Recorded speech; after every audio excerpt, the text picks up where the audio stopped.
In the mid-1860s, a wave of rabbinic correspondence swept across Central and Eastern Europe as leading rabbis grappled with a vexing dilemma: how to respond to an antisemitic trial that had unfolded in Vienna and that had touched on core points of Jewish theology. This case pitted antisemites against Jews, and within the Jewish community, enlightened progressives against traditionalists. Navigating this reality proved deeply contentious, revealing divisions within contemporary rabbinic leadership.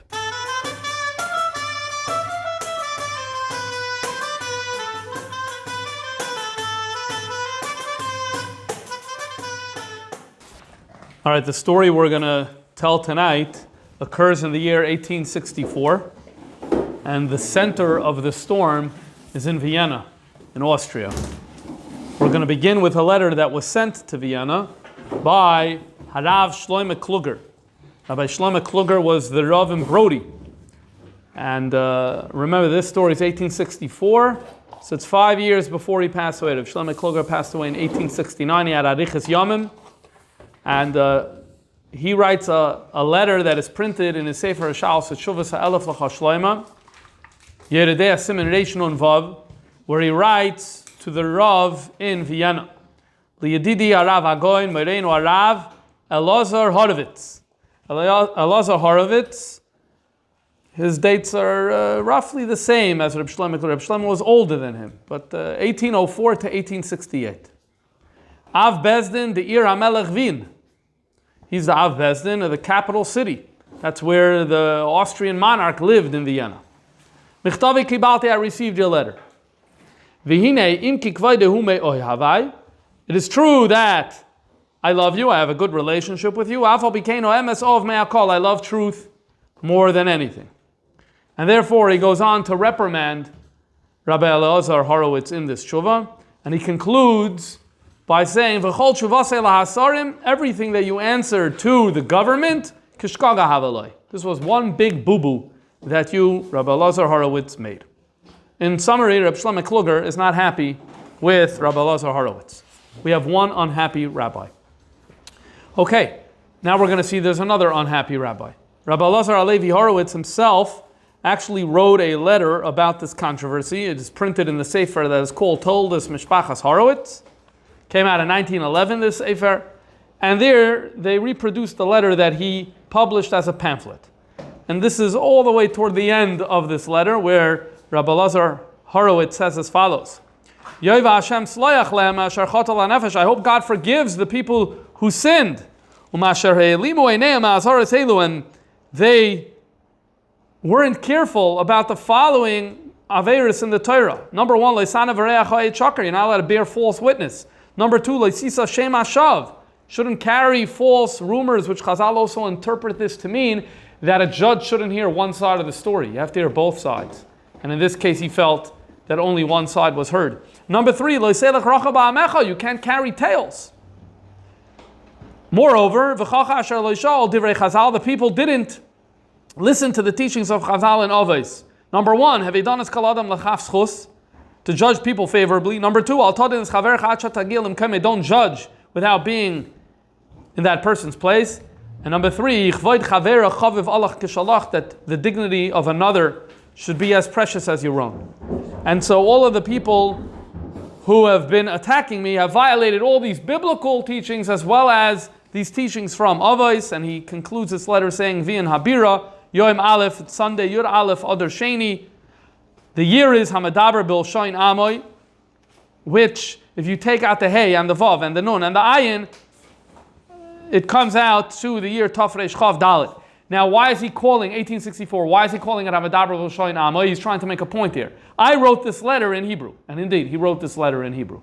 The people he's writing against, they wrote it in German. And that's a no-no, because now you're bringing the dirty laundry in front of the non-Jews. So he doesn't like that. So he's like, I'm unlike you, Hamadaber Bil Shoin Amoy, Leprat Katan, Hakatan Eliezer, Halevi Horowitz. So he's upset. So we have two upset rabbis right now. Rabbi Shlomo Kluger is not happy. Rabbi Elazar Halevi Horowitz is not happy. But the truth is, there are many more rabbis that aren't happy. A lot of this story played out in the German press, specifically the Jewish German press. Now, here in America, there was a newspaper called The Occident. It came out in Philadelphia. It was published by a man named Isaac Leeser. Isaac Leeser was a rabbi here in Philadelphia who battled for orthodoxy. He died in the same decade, in 1868. And he had this newspaper called The Occident, and he would read these German newspapers coming out there, and he would republish some of the information if he felt it was relevant for his readers. So in May of 1864, he writes as follows. He says, in Europe, there's 121 rabbis who came out with a protest. And we'll read the teichen of their protest in a moment. I just want to tell you who these rabbis are. Some of these names are from the very famous luminaries of the age. The Aruch Lener, Rab Yaakov Ettlinger, Rab Shamshon Raphael Hirsch. The name Marcus Lehman is familiar to us. Marcus Lehman was a Rav in Mainz. His name was Meir Lehman.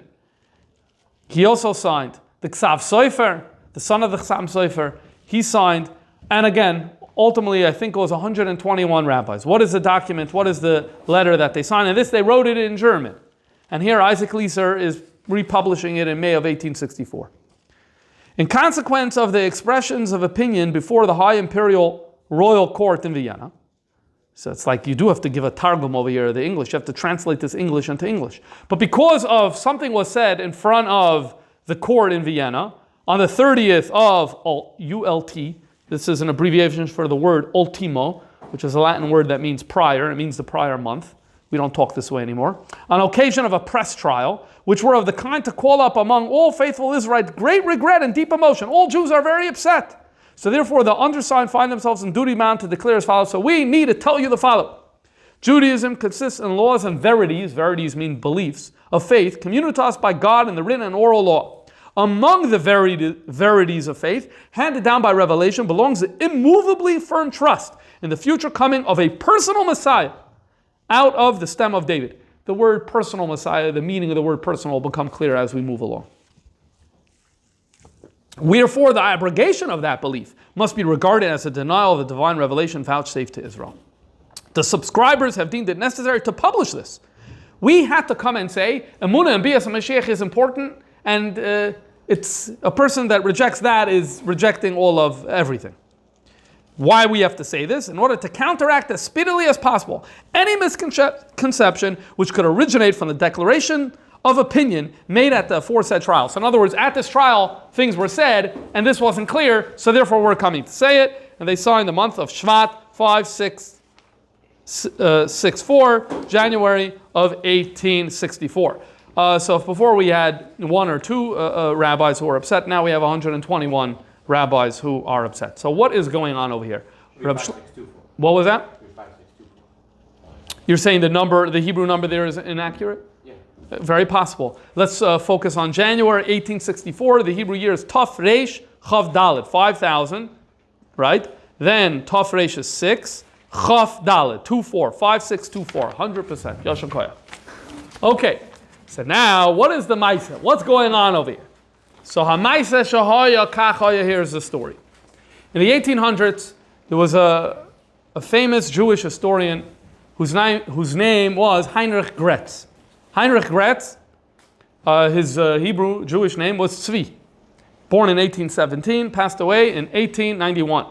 He, at a time, was a student of Reb Shamshon Raphael Hirsch, and so obviously was associated at that point in his life with Orthodoxy.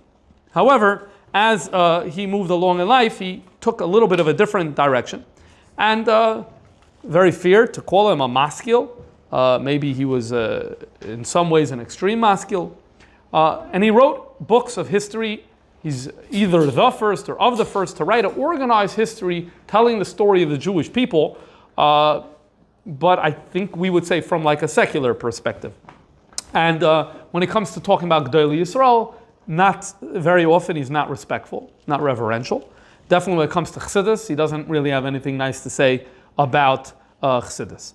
He was a professor at a seminary, a rabbinical seminary in Breslau. Now this seminary in Breslau was like, we're not Reformed, okay? We're not Reformed, but we're not Haredi either, and so We'll leave it to others to try to figure out exactly how to label them. But this is where he was the professor. He taught history over there. And in the year 1863, he wrote an article called The Rejuvenation of the Jewish Race. Obviously, that's a translation of the German title. What's he trying to do in this article? During the 19th century is the century of nationalism. Everyone is, the hottest subject is nationalism. So he wrote this essay about nationalism, and he asked the question, what is the definition of a nation? And he goes through many different definitions. He says, no, that's not a good definition. No, that's not a good definition. And he settles on the following definition. A nation is a group of people who they start decaying, and then like they're about to disappear, but then they rejuvenate, they come back. If you do that, then you're a nation. Okay? So this is his Hagdara, hence the title, The Rejuvenation of the Jewish Race. His argument was that in Europe in the 19th century, this is what's happening. The Jews, in his worldview, were kind of decaying, but now they're rejuvenating, and so therefore that proves that we're a real nation. Okay, where did he publish this article? He published it in the Wertheimer Yearbook of the Jews. I'm not going to try to give you the German title. So a yearbook. So what's a yearbook? A yearbook is at the beginning of the year, the end of the year, the beginning of the year, they would print this book. It had like the calendar for the coming year would be in the book. It would have, here are the big accomplishments of Jews in Austria over the past year. You know, information like a magazine, but instead of it coming out every week, it comes out for the year. And there's also interesting articles. So they published in this yearbook that came out in Vienna in 1863, they published this article of Heinrich Gretz. Let's read the key passage of this article. Here again, I'm getting the translation from Isaac Leeser because he eventually published it in the Occident. So he says like this, that Israel is the great Messiah people. So Am Yisrael is a Mashiach people, is the great idea of this prophet. He's talking here about Yeshaya, and more specifically, he's talking about the latter chapters in Sefer Yeshaya, which he doesn't consider himself held by Messiah. So therefore, the idea, Chazal tell us that Yeshaya wrote his Sefer, he thinks that he could think about this differently. And so he's happy with the idea that there could be an author in the beginning of Yeshaya, there could be an author later in Yeshaya, and he focuses on the later chapters of Yeshaya, and he says, okay, the Mechaber over here, his great idea is that Am Yisrael is a Mashiach people. What does that mean? Well, Mashiach is a savior, right? So it alone is the savior of the world. The Jewish people are going to save the world. He then goes on to say, the royal Davidian posterity, onto which most of the prophets had transferred all the glory, vanishes in the mind of this prophet before the ideal greatness of Israel's totality. Let me translate this into English. What he's saying here is, if you read other Nevi'im, they talk about Malchus Beis David, there's going to be a Malchus Beis David, and there's going to be a Mashiach, a human being who comes from Malchus Beis David, and he's going to redeem the Jewish people. He says, well, when you come to the second half of Yeshaya, that all vanishes. And instead of a personal Mashiach, personal in the sense of someone from Malchus Beis David who's going to redeem the Jewish people, what you have is that vanishes. And all the glory that's given to that Mashiach, the person, instead goes to Am Yisrael. The neglected, despised, spit at, downtrodden, servile form, meaning the state of the Jews, is called to execute great things, precisely through its suffering conditions. So because Jews suffered so much, that's why they're going to be able to do such great things. The crown of thorns, which the Messiah people so patiently bears. So we're the Messiah. We're the ones wearing the crown of thorns. Here he's lifting something from Christianity and their story of their founder toward his end. Before he was executed, he was made to wear a crown of thorns. And he's lifting that idea and saying we're the ones who essentially have been wearing the crown of thorns due to all the anti-Semitism. So we're so patiently bearing it, renders it worthy of a royal diadem. So that's why we're going to be zoicha to wear a keser one day, to have a crown. Then he continues and says, a people which is to be awakened from death to resurrection, and through the portals of the grave into life, is an idea which is comprehensible and makes good sense. This idea that a nation is decaying, and suffering, but then ultimately comes out of it, and then redeems the world and shows the world, that's something that makes sense to them. In other words, the concept of a nation being a Messiah, that makes sense. By transferring it to a single personality, it becomes caricature and leads to romantic vagary and Isaac Leeser felt it was important to leave the German words and for romantic vagary and says romantische Schwärmerei or whatever it is over there. You don't need to know exactly the specifics. The larger point, what he's trying to say over here is the national idea of Mashiach I like, that makes sense to me. The idea of a person coming and being Mashiach, well, that's something that doesn't make sense. But he puts all of this on Yeshaya Navi. He's putting all this on, and he's saying this is the great idea of Yeshaya Navi. So where is he seeing this in Yeshaya Navi? Where is he even taking this from Yeshaya Navi? So this brings us to Yeshaya Perek Nun Gimel. The emes is, it doesn't really start in Nun Gimel. It starts the last few psukim in Yeshaya Nun Beis with the words, Hine Yaskil Avdi. Hine Yaskil Avdi, behold, my servant shall prosper. He shall be exalted and lifted up, and he shall be very high. This is a translation of the opening pasuk of this parsha.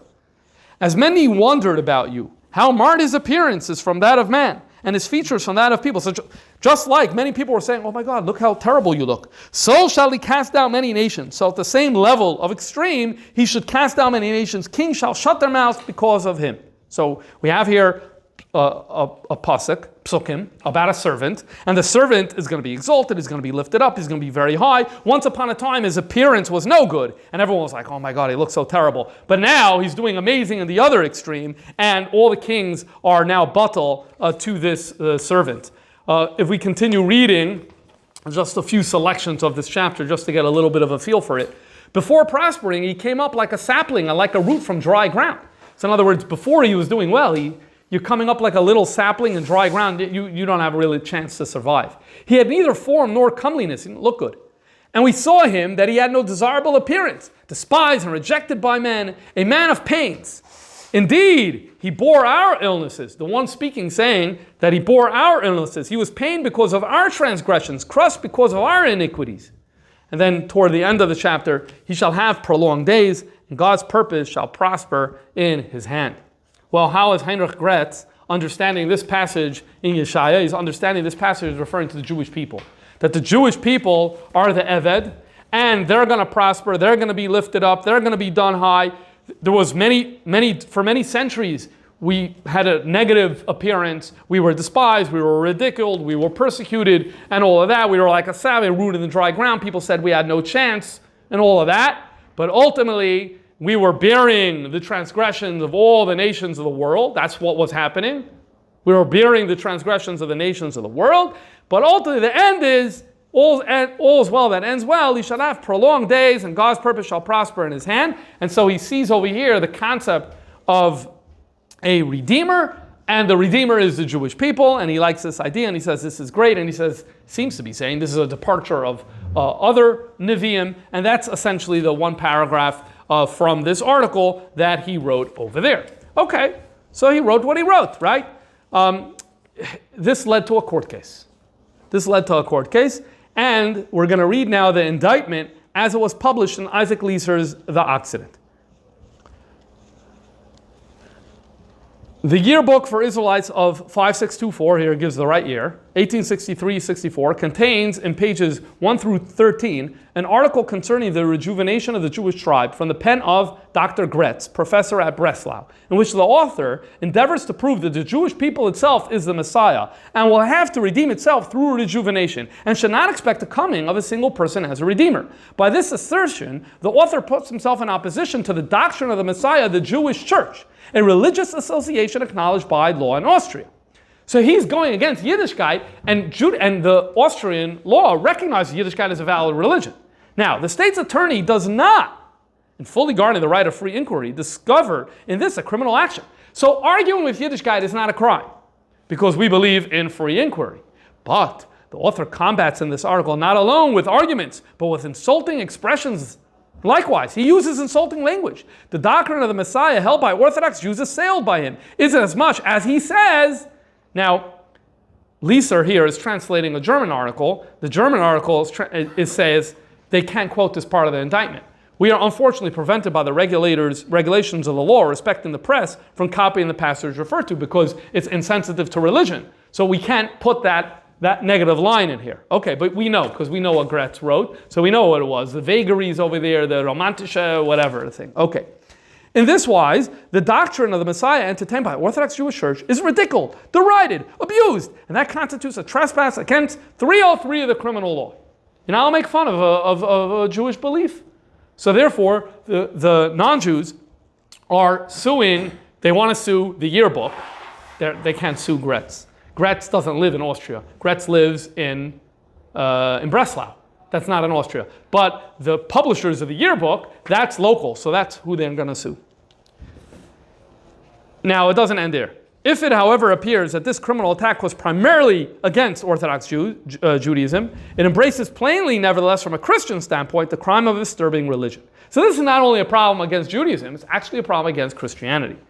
Wherefore, there is contained in styling the Messiah a caricature, a blasphemy. So what he wrote is essentially a blasphemy against Christianity. And this, as also the assertion that this doctrine leads to romantic vagaries, demonstrates a contempt against the Christian religion. The symbols of the crown of thorns, the royal diadem, the suffering, the gates of the grave, and the resurrection remind the Christian strongly of his Redeemer. So if a Christian were to read Gretz, he would say, hey, I take all that stuff and I apply it to my guy. And you're saying that it's romantic vagaries, so now I feel offended. If even then the Jewish author of this article simply meant to direct his attack against Orthodox Judaism, so even if he didn't mean anything against Christians, he nevertheless, as regards the Christian religion, rendered himself guilty of a gross neglect of public supervision. So there are, and he quotes here two laws, number 29 and number 33 of the press law. This is not okay. Okay.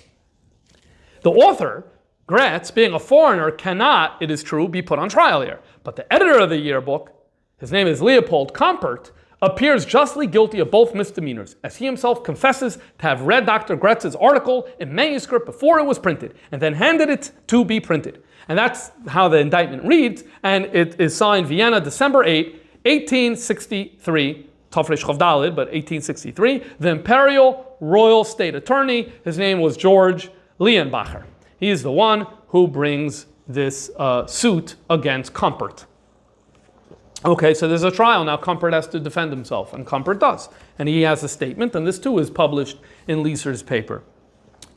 Says Kompert, the publisher, so far as I understand the article of Gretz, the author, Gretz, does in no ways touch the doctrine of the Messiah.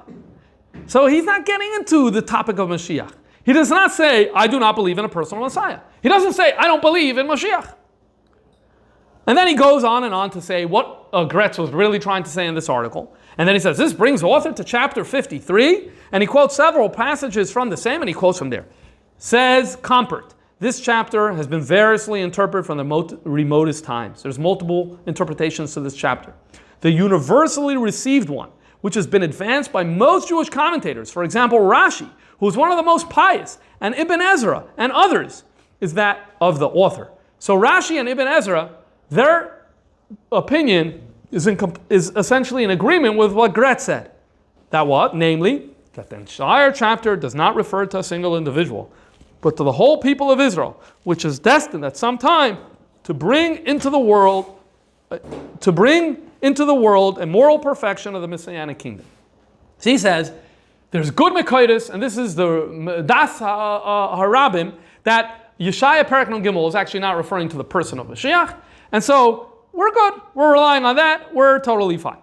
He goes further and says, Gretz is a professor at Breslau, acknowledged as one of the first scholars in this branch. The seminary itself is of that kind that even Orthodox Jews send their children to qualify as rabbis in this seminary, as has been done also by the venerable Rabbi Horowitz, who's the rabbi in Vienna, who Reb Shlomo Kluger, we opened with him, sent him a letter. According to this report, he has a son in this seminary. Is it true he had a son in the seminary? If the son was there in the seminary, was it there because his father wanted or not? I don't know the answer to that. Can you presuppose that the very man who is trained thoroughly Jewish youth can have the purpose and inclination to insult his own religion? The idea that he would insult, come on, he's training future rabbis. No way that he would try to insult Judaism. Okay. What happens here in Kompert's opening statement is he tries to reduce the issue to a question of how do you interpret a specific passage in Yeshaya? He says, look, that's what really this is all about. And it's okay to interpret it as not referring to Mashiach. When I read Gretz's paragraph, I don't see there just a question of how do you interpret Yeshaya Nun Gimel. I see a broader question of how a Jew sees Mashiach in general. But Comper tries to redirect away from that and make this a discussion about how do you biblically interpret, how do you interpret these narrow passages. He says it's not about Mashiach, it's about the Jewish people, and it's fine to say that, and therefore there's no problem with this. That's Comper's defense. And now witnesses are called. The president now proceeded to the examination of witnesses and ordered Mr. Mannheimer. Mannheimer, his name was Yitzchok Noach, and he was some sort of spiritual leader, a preacher in Vienna. It's very difficult with these people to actually give that. It's so much easier when we have a label on their shirt of exactly which party and denomination they belong to. Sometimes it's not so easy. But he's definitely a very open-minded, maskilic-oriented type of person. He didn't like radical reform, only some types of reform, whatever. You'll have to figure it out. Anyway, so Mr. Mannheimer is the first witness. Mr. Mannheimer replies, I am compelled to agree entirely with the explanation which the accused has already given. He agrees with Kampert. These chapters contain the doctrine of the Messiah. But the greater part of the commentators insist that it refers to the people, not to an individual person. So is it true? Yeshaya Nun Gimel is Mashiach. Yeah, but it is also true that it's not, the Mefarshim don't understand it as the person of Mashiach, but as something else. I also have to say that the entire transaction would not have taken place if an excitement had not been caused by a malevolent party. He says, why are we even here in the first place? It's a good question to ask. Why is there a court case? Why is George Leonbacher, the state attorney, suing the newspaper over here? Like, how does he even know what it says in the Jewish yearbook? So the answer to that is, there was a Catholic newspaper that was coming out in Vienna. It was known as the Wiener Kirchenzeitung. Kirchen is a church, and so it's a church newspaper. And the editor's name was Sebastian Brunner. He was an antisemite. And they took this article by Gretz, and they wrote, Hayatochen, this is terrible, and they made a lot of noise about it, so kind of forced the state attorney to do something about it, and that's why this whole suit. So as much as he brought, there's two charges. One is the misdemeanor of offending Judaism, and the other is the misdemeanor of offending Christianity. It really was nothing about the Judaism. It was really more about the Christianity. That was the origins of this. So this is what Mannheimer is saying here. He's saying, why are we here in the first place? The reason we're here is because of this malevolent party, this no-goodnik, the same organ which with bold malevolence and an abominable hatred of Jews has made it its duty to vamp up the stories of butchery of Christian children when Passover day set in. So they do the blood libel. So once you know where this is coming from, we should really walk away from this whole thing. The witness now passing over to the article in question and his own view thereof declared it as agreeing with his convictions. So they ask him, do you agree with Gretz's article? He says yes. All right, what are you going to do with the vagaries of shawarma, whatever that thing is over there? So he says, by the word vagaries or fanaticism, he understood the appearance of many false messiahs in the Middle Ages. So when Gretz spoke about and used negative language, he was talking about, false messiahs. Yeah, like, you have throughout the generations, that's what of the Middle Ages. The Middle Ages, so not this way, he's trying to say, not that I'm referring to the false messiah of that appeared 2,000 years ago. So it's the false messiahs of the Middle Ages, which had for consequence that the rabbis pronounced excommunication against those who had fixed the time for the coming of Mashiach. He seems to connect two things. One is, Chazal didn't like when you made a ketz. Two, there's a concept of false messiahs. He links the two together, and he says that when Gretz cursed people out, that's what he was cursing out. But it wasn't the idea of Mashiach per se. All right. Leave it to the audience to determine how much that's the pashta pshat in Gretz's words. Okay, now that's one witness. That's Mannheimer. The second witness is Mr. Lazer Horowitz, the rabbi of the Israelitish community of Vienna, the Talmud of Chassam Sofer, the one who, Reb Shlomo Kluger, says, I love you. And he's called next. And he agrees in his replies with Mr. Mannheimer's declaration. He basically says, I agree with Mannheimer. I agree with him. This is what we're getting in the press, the reports, both in Germany, comes over in the United States as well, is what we're seeing over here. Okay, so let's begin our analysis of this by actually looking at what taka is the position of Chazal and the Mefarshim about Yeshaya, the Parsha Hine Yaskel Avdi, which is Yeshaya Nun Beis and Nun Gimel. So it goes like this. When you look at Chazal, you pretty much see that Chazal understood this as referring to the person of Mashiach. So first of all, you see this in the Targum Yonason. Targum Yonason very clearly says it's referring to Mashiach. But you also have this in some famous passages in the Gemara. In Sanhedrin Daf Tzadik Chesamid Beis, where they're having a discussion of the different names of Mashiach. So the Rabbanon say that Mashiach's name is Chivra, the Metzoira, Devei Rebbe Shmoi, the Metzoira of the house of Rebbe. What does it mean, the Metzoira of the house of Rebbe? So there's two details here. One is that he's a Metzoira, and number two, that he's associated one way or another with Rebbe. The second part, I want to ignore that right now. The main part is that he's they're defining him as a Chivra, as a Metzoira. Shenemar, Mashiach is a Metzoira because it says, and it brings a pasuk in Yeshaya from Perek Nun Gimel, Achein Chalayenu Nasi, he carried our sins. And the way it's understanding it here is he carried our sins through the tzaras that he ended up having. And that's why he's known as a Metzoira. So you see, this pasuk is definitely being applied to the person of Mashiach. In fact, there's a story of Rav Shua ben Levi when he comes to Eliyahu Hanavi and he says, where's Mashiach? He says, go find him at the gates of Rome. Where is he sitting? What's he doing there? What's my simane? Tzadik Chesamid Aleph in Sanhedrin? So the siman is that he's sitting amongst the people who are suffering. And Rashi over there says, see Yeshaya Perek Nun Gimel. So here again, you see this idea that the Mashiach is someone who is going through, he has the suffering. Okay. However, when we come to the period of the Rishonim, we see that there was a tendency to interpret this parsha not as referring to the person of Mashiach, but referring to Am Yisrael. First up is Rashi himself. Rashi says, Hine Yaskel Avdi, that my servant will prosper. Zok Rashi, Hine ba'achris hayamim yatzliach Avdi Yaakov. We speak about Avdi Yaakov, the Jew is known as Avdi Yaakov. The tzaddikim shebahem, the tzaddikim. So are we talking about the Messianic era? Of course, we're talking about the Messianic era, but we're not talking about Mashiach as the person, we're talking about the Jews in the Messianic era. This is what Rashi says over there. It's very interesting that Rashi does this. Rashi, definitely relative to other Rishonim, quotes more Chazal, not less Chazal. Especially if you compare it to Ibn Ezra, you compare it to the Radak. There's more Medrash in Rashi than you have by these others. And yet here Rashi departs from what Chazal seem to be saying. So I want to show you another Rashi. This is Rashi Tehillim, the second kapitel. Lama Rakshu Goyim. It says, why are the nations, why are they getting all excited? It's for nothing, you're not going to be able to do it, you're not going to... That's a whole kapitel base. Zakt Rashi, Rabbi Seinu Darshu Asini Al Malach Mashiach.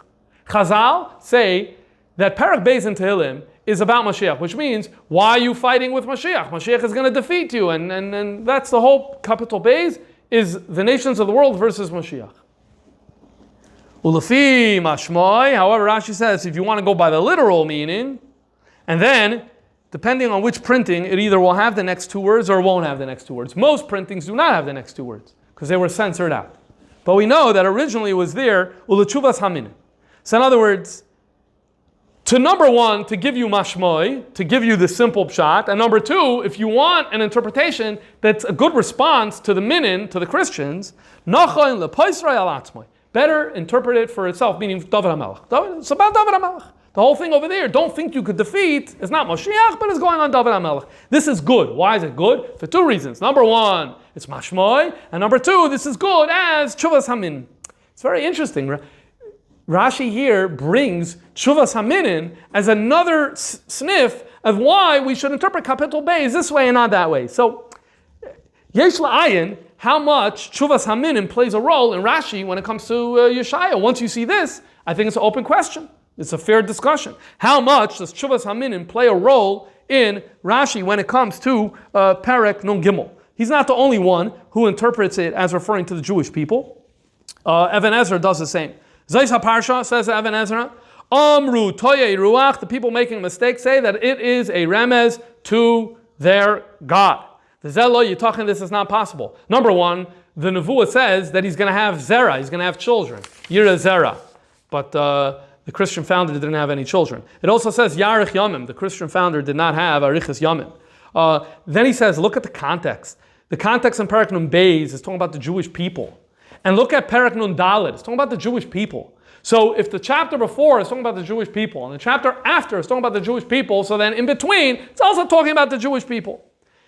Why is it called Eved? Because anyone who serves Hashem in Galus is called Eved Hashem. The Jewish people are called Eved Hashem. Then he says, V'rabim pirshuhu al Moshiach. Okay, so point number one is, it's not their guy. Point number two is, it's the Jewish people. Point number three is, okay, but what about the real Mashiach? So he says, and why would they want to say this? So the way to say this is, and we spoke about this at length in a previous year, about the idea of Mashiach being born on the day of the Churban. So if Mashiach is born on the day of the Churban and he exists somewhere in the world, so then, yeah, you assume, if you follow that line, then he's outside of Rome and he's suffering. And so basically, the Mashiach that exists for a very long period of time, and we can't get into the whole Arichas again in this model, so he's suffering. But the Even Ezra says, if you want to go in that route, you're going to have a hard time when you go through the specific psukim and you want to make it work for Mashiach, you're going to have a hard time. Then he concludes his comment saying, Sadia Goin says the whole thing goes on Yirmiyah.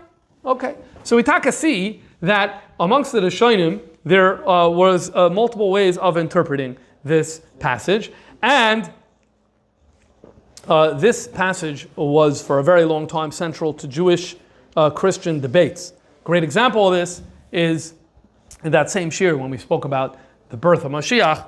We spoke about the vikuach that Ramban had in Barcelona in the year 1263. When we spoke about it then, one of the things I highlighted then was that the chiddush of this debate was that Paul, who was representing the Christian side, his chiddush was that he's going to show from Chazal. Because that was a chiddush. It always was. They pulled out Bibles. Now he's pulling out Gemaras. But even in that debate, he couldn't help himself and he brought out a Bible. Okay. So here we'll read that one passage. So Friar Paul says, this is Ramban's account of this debate. There's the Parsha Hine Yaskel Avdi. It speaks about the death of Mashiach, just like happened by our founder. Do you believe that it's talking about Mashiach? So I responded, Ramban says, that if you follow the Mashmos HaAmiti, the true meaning, it's talking about the Jewish people. And we see the Nevi'im always say, Yisrael Avdi, Yaakov Avdi. So here when it says Avdi, it just means the Jewish people. Said Friar Paul, I will show you from your Chachamim that it's talking about the Mashiach. And here's the Gemara angle, right? Because that's his Kiddush. So I'm going to bring you the Gemaras that show that it is Mashiach. So Ramban responds and says, yes, it is true. The Chazal in the Agadata say it refers to Mashiach.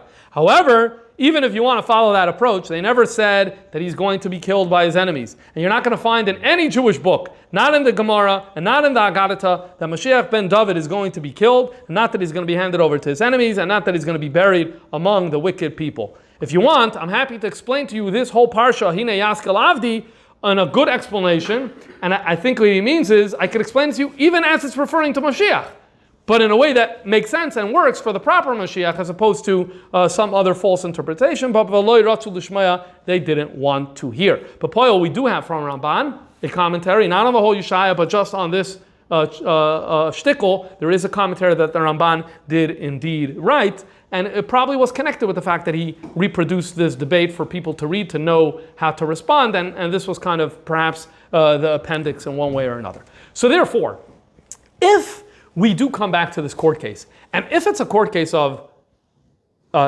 is it okay to interpret Yeshaya, Nun Beis Nun Gimel, not as Mashiach, there the answer is actually simple. Although we do see what Chazal did, we see what the Rishonim were comfortable in doing, and so therefore it is okay for Gretz or for someone else to say that Yeshaya, Nun Beis Nun Gimel is not talking about the person of Mashiach, it's talking about the Tkufa of Mashiach, the Jewish people in the Tkufa of Mashiach. Embaya, you want to do that. But as I indicated before, the problem is that Gretz seems to be doing a little more than that. And what we're holding right now is that the witnesses, Kampert, who's testifying on his own defense, and Mannheimer and Rabbi Horowitz, seem to kind of be okay with that. We definitely didn't hear much of a protest. They said they agreed with what Gretz said. They said they have no problem with what Gretz said. And as you're going to see, you can already understand, that's the source of the tension that's going to surface. Okay, so what's going to be the psak din of the court? So the prosecutor, He gets to talk now, the defense, and we're going to hear the prosecutor's voice. I didn't find it in the accident from Isaac Leeser. Could be there, I just couldn't find it. So for this, we're actually going to go to the German source. I took the Israelite, which is this newspaper that was printed by Marcus Lehmann in Germany, in German. And by the way, the stories that come from Marcus Lehmann, he published them first in the Israelite. So the Bostonite story, he serialized it. Rabbi Akiva's story, Rabbi Gershom Aragoy, this is where it comes from.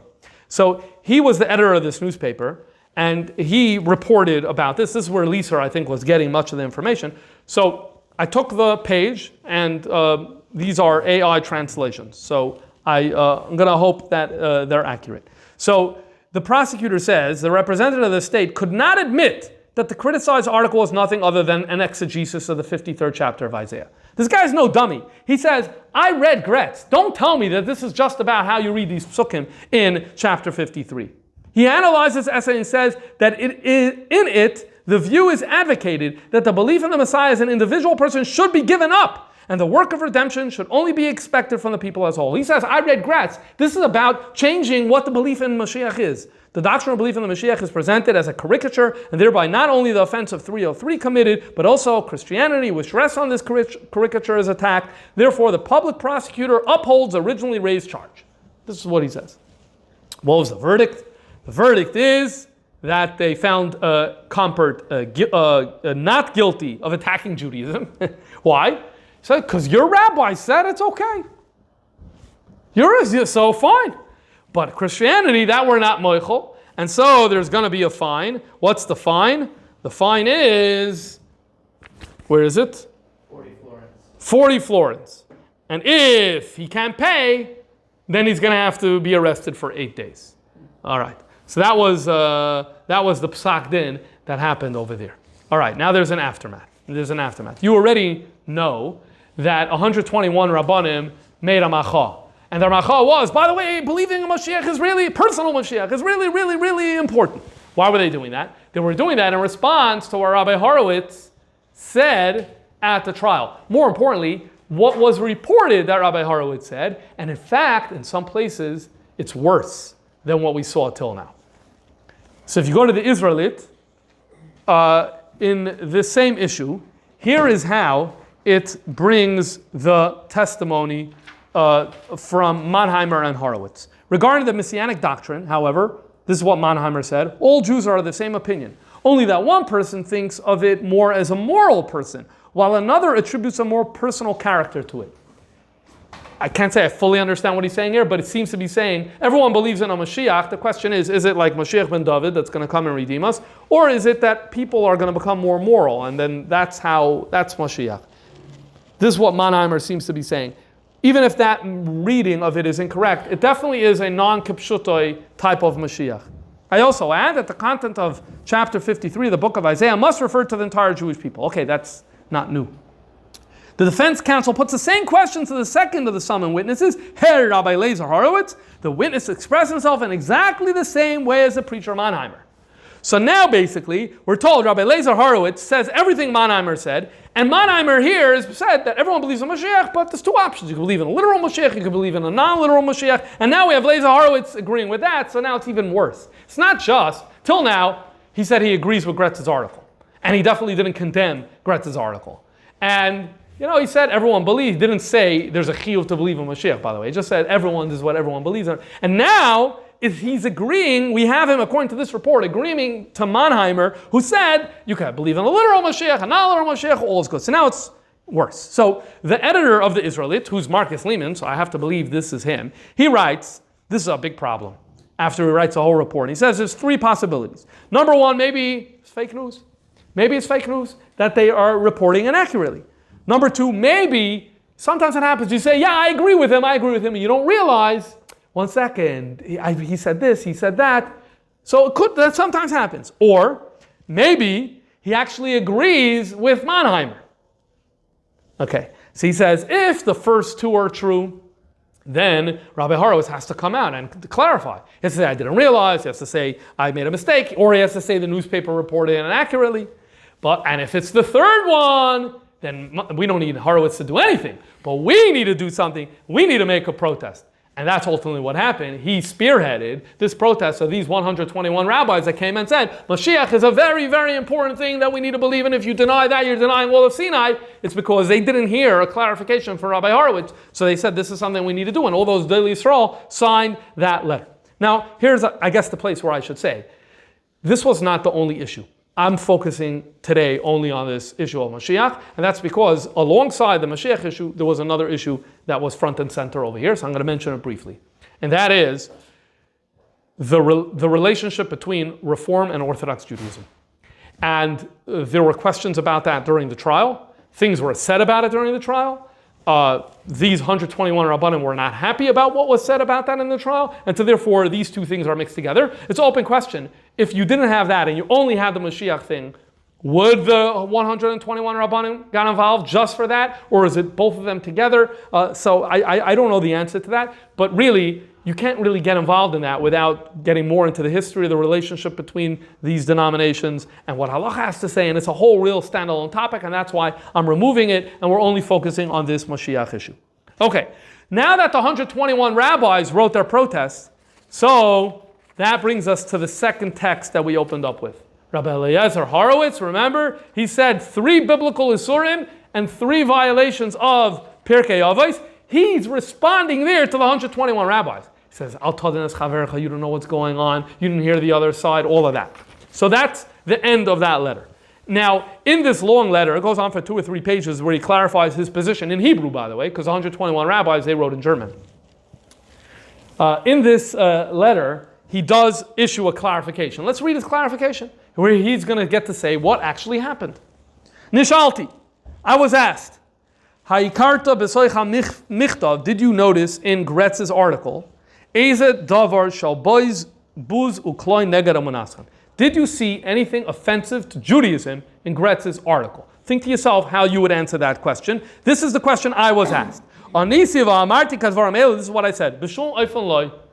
No, I got no problem with the article. And he continues. This is what I said. Kol Yehudi, every Yid believes, Mamin be'emunah shlema bebias Mashiach ishi, a perzanlichen Mashiach.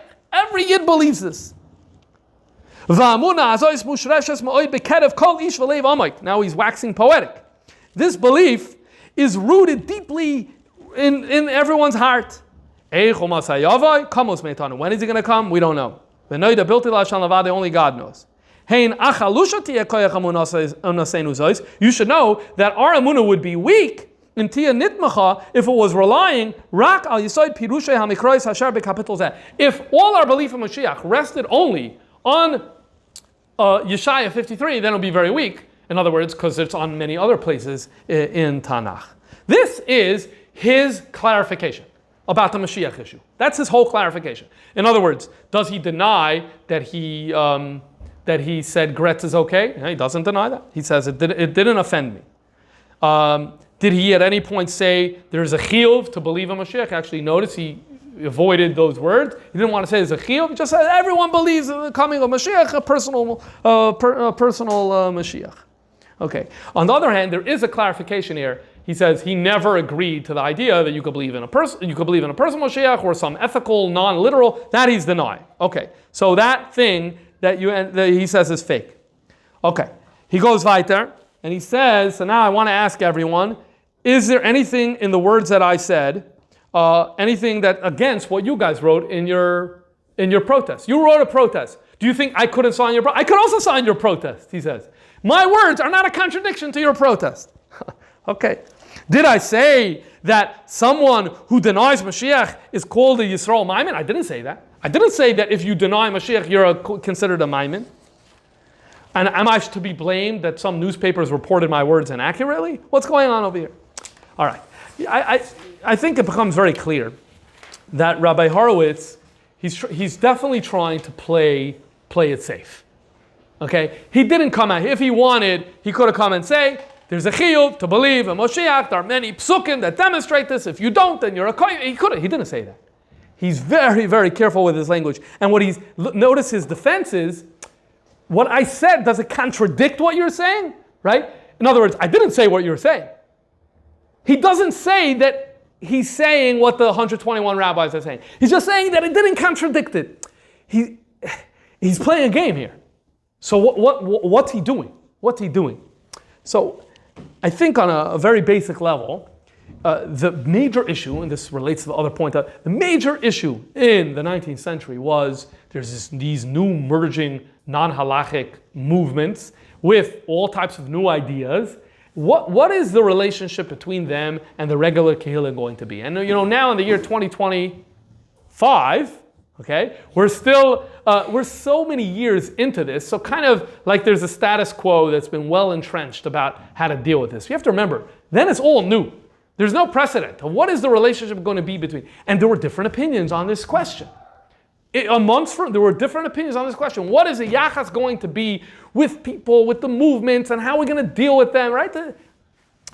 So it appears that he's in the position where he doesn't want to create more seams in the Jewish community. He's like, another way of saying it is, we already differ on so many areas of practice. Why do we have to focus on this and create another seam now? Another thing that divides from and non-from, just brush it under the rug. Why do we need to go there? Befrat in front of the non-Jews? We're going to do this in front of the non-Jews? And when it's spurred on by what? By an antisemitic newspaper? Come on, let's brush this whole thing over.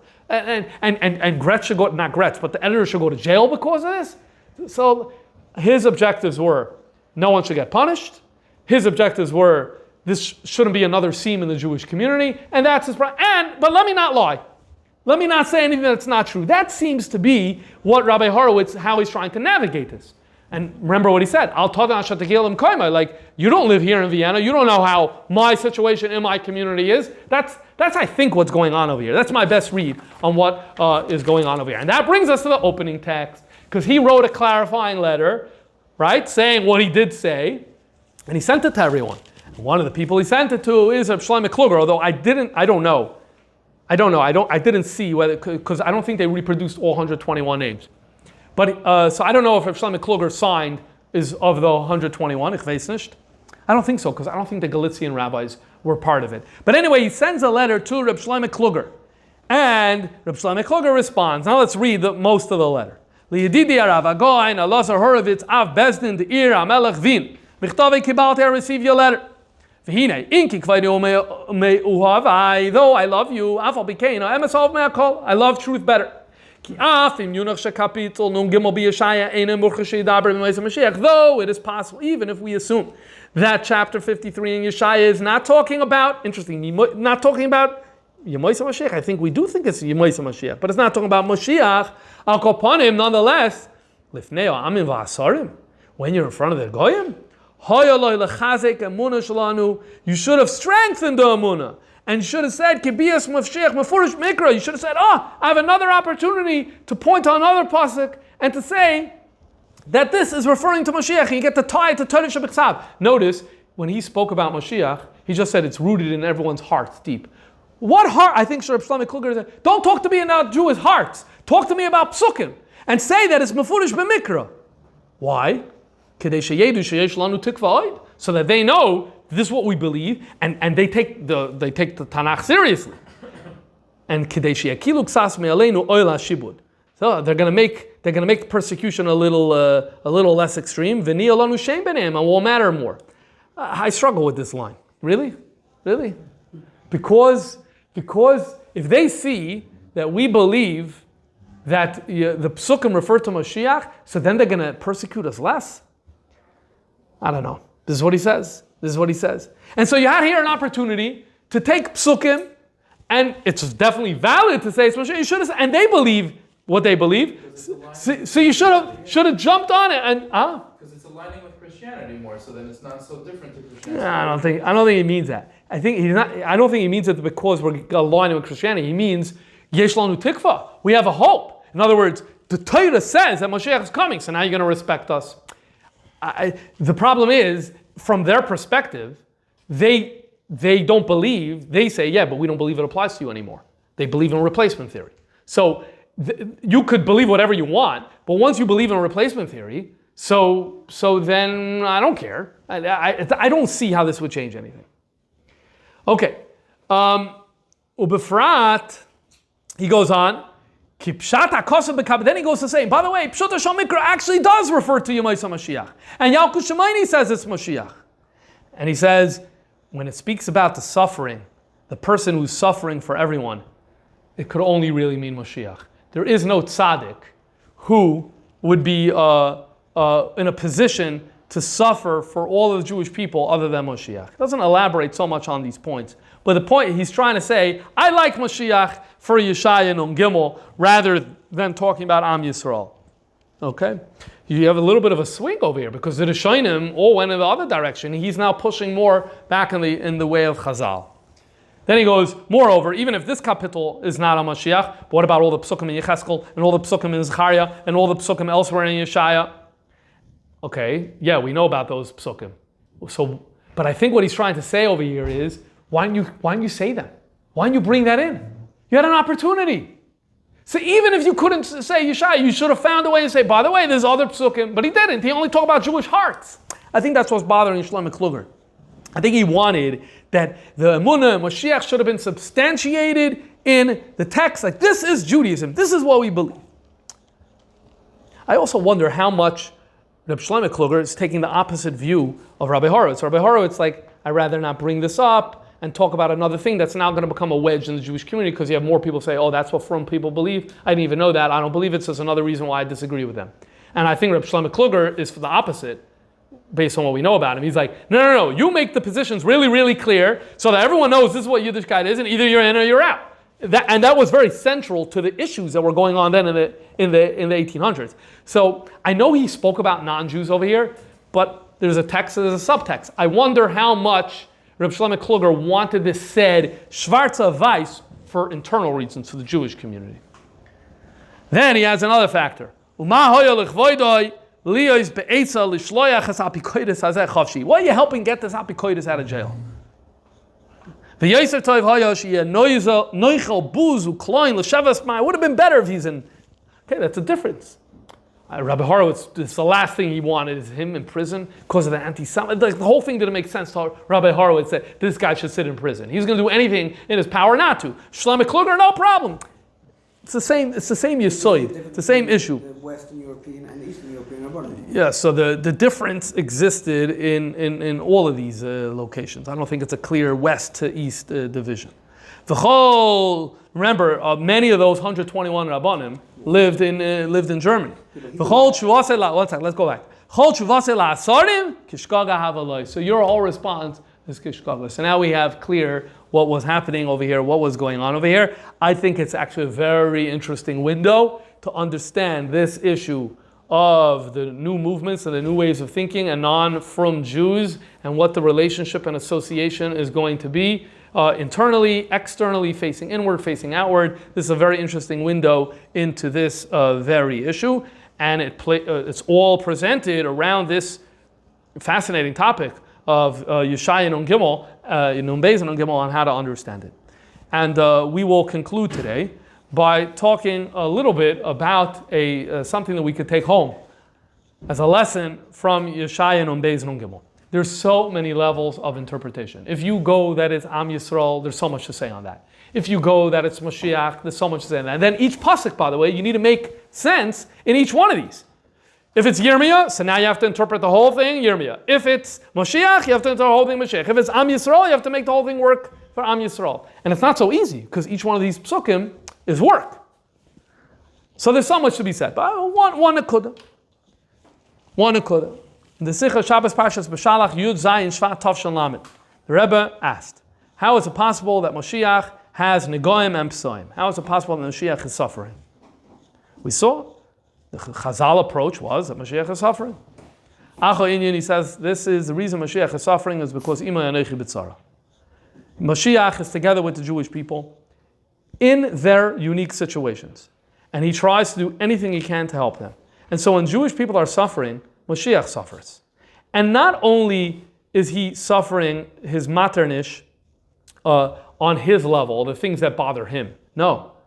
He suffers in the way Yehudim Pshutim are suffering. And they're not shaykh to Ruchnias. They are shaykh only to Gashmias.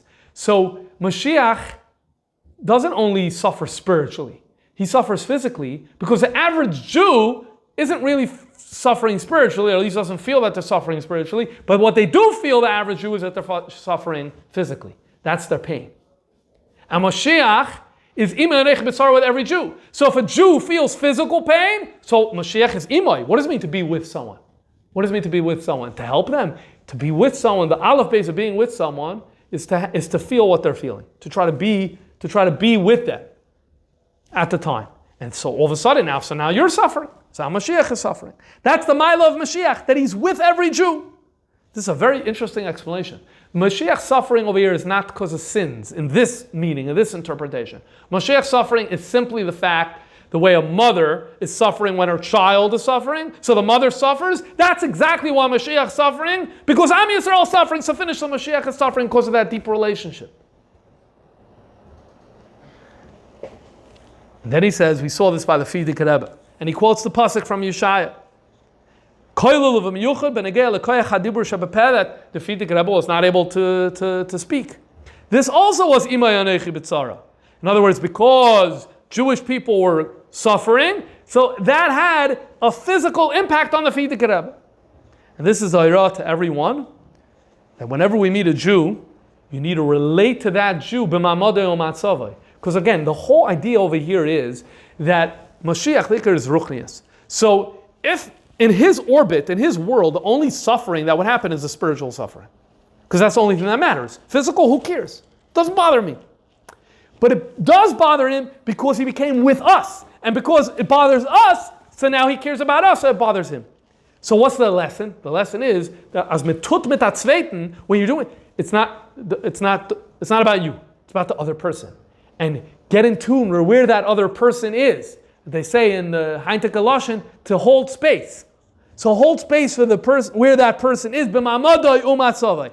And when you do that, then you're going to have Mashiach. Then you're going to have the Yetzias Mitzrayim and Boim leGeula ha'asida. A very interesting angle to a very interesting topic and a very important lesson.